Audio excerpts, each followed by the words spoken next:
यजीदियत का तब तक जो है मुकाबला होता रहेगा और इंशाअल्लाह ताला फतह जो है हुसैनियत की होगी। लेकिन इसको इस सुन्नत की आबियारी जो है वो खून से करनी पड़ती है और वो खून इस वक्त जो है फ़लस्तीनी दे रहे हैं, गज़ा के मुसलमान दे रहे हैं और बाकी आलम इस्लाम जो है वो ज़बानी जमा खर्च कर रहा है। बिल्कुल वही तारीख दोहराई जा रही है।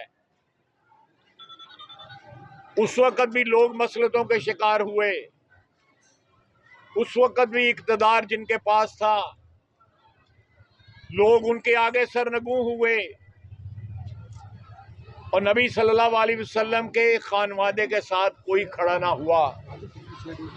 आज भी मोरक्को से लेके इंडोनेशिया और मलेशिया के साथ फ़लस्तीनियों के साथ कोई खड़ा नहीं है।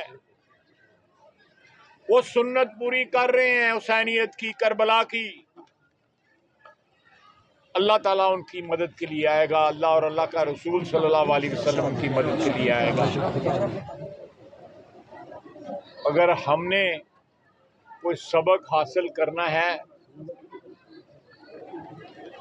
तो वो जो सुन्नत है करबला की वो जिंदा और पाइंदा है, लेकिन आज हमारे सामने टेलीविजन की स्क्रीनों में वो सुन्नत दोहराई जा रही है।